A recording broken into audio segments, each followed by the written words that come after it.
Returning to Toussaint was on the back of my mind since the beginning of our long journey scouring the continent looking for Ciri, mainly due to the fact that I was retired and I got the most beautiful end years ago. I didn't really want to mess that up, so I was hoping to make the right choices to lead me back to where I was before. And quite frankly, I had gotten used to the colorful and peaceful life in Beauclair. But before getting there, I spent 70 hours in total finishing the story and fighting Master Mirror. Once my business was concluded, I was finally ready to return. The return was, however, not as fulfilling as I wanted it to be. Not because of the game, but more so me. I put a lot of pressure on myself to be able to return to this great city. But I spent hours and late nights playing and grinding for coin. And of course, creating content for all of you. All this over the course of 2 weeks, and I tired myself out.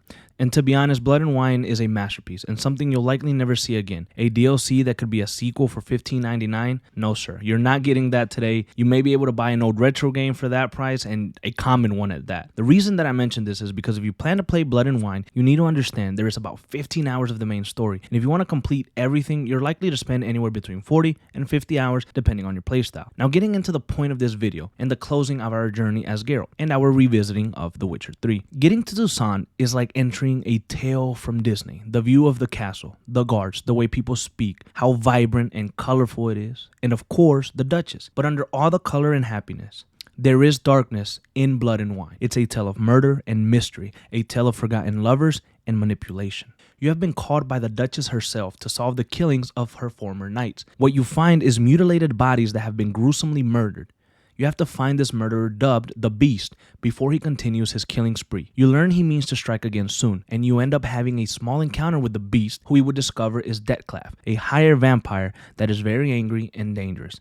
However, he is a close friend of our dear friend, Regis, another higher vampire. So with the help of Regis, we set out to find what is causing Dettclaff to murder. Is it out of pleasure, or is something bigger going on?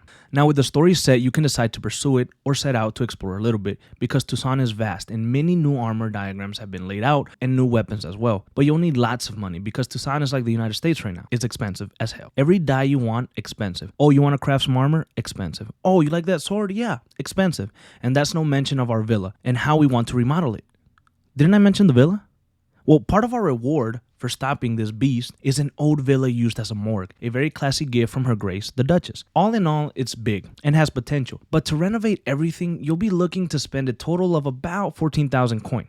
But it's fun and it gives you something to do so you can enjoy in your free time. Now, the Duchess Anna Henrietta is an interesting and charismatic ruler. She loves her people and her people love her back. She's strong-willed and not afraid to go out and get her hands dirty. She's stern as well, and if you get out of line, she'll put you right back in your place. However, she does have a weak spot for a certain someone. Her sister, who was banished long ago due to a curse. Sienna Henrietta is her name. Look, the Blood and Wine DLC is recognized by many as one of the best DLCs ever made for its length, for its new city, for its story, and how well it all blends together. There's not much that I can say that hasn't been said already.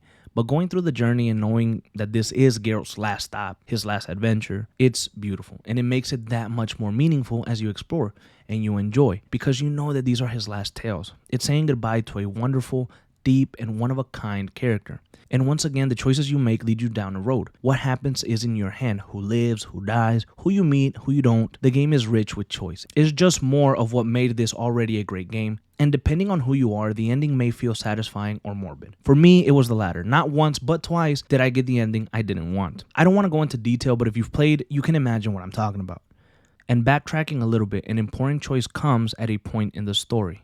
You can choose to see an elder and unseen vampire to help you with something, or you can choose to visit a true fairy tale world. Many years ago, I chose the vampire. Naturally, I remembered it because it's an important part of the story and it's something one does not forget so easily. So I decided to visit the fairy tale world this time around, and it was something different. It was something I'd never done before, something new, and I'd love to experience the new cutscenes that I got to see. That's why this game is so special. 8 years later, and I am seeing things that I'd never seen before. In the end, I was sad but satisfied with the choices I made. I wish I would have done something differently, but I wanted to accept the consequences of my choices. After all was concluded, I headed home to my villa, and the beautiful black-haired sorceress was there to greet me. I then went on to spend the rest of my days with her shirtless, around the villa, soaking in the sun, and enjoying semi-retirement. Here and there, I'll take the odd Witcher contract, just to make sure the old bones still work, but nothing like before. I don't go to sleep on the fields after a contract is completed or stay at an inn. No, I go home to my villa and rest. Blood and Wine is the perfect goodbye to an almost perfect game. Now, I know I jumped around a little bit in this video, but I didn't want to spoil everything in the story. I know that it's been 8 years, but I still want to leave some things open-ended or leave some of you wondering, and maybe you'll try it for yourself if you haven't yet.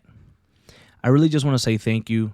This has been a long journey making these Witcher videos, going back to play it. I appreciate the support. I'm writing this on July 7th, 2023. I'm giving you guys a kind of behind the scenes if you made it this far. This was a project that I wanted to undertake now before September of 2023 because I'm moving somewhere. I'm getting a new job, living in a new city, and I'm taking my wife and my cats with me. I knew that once I got there, I wasn't going to have the time that I do now to dedicate to The Witcher and everything in it. This is likely the last time I'll ever fully complete this amazing tale. Thank you for coming along, and thank you for watching, you guys. Thanks for everything. I'm honestly just really proud and really happy that I was able to do this. I hope things are going well for me and my wife as I write this. Sorry for that. And the reason that this video has taken so long to come out is because I work on these videos in advance and I have so many already made. So as I'm recording this video here, my current series, Revisiting The Witcher playlist, hasn't even gone live yet. So I wanted to make sure that I had everything written and everything ready for you guys so you can enjoy the videos.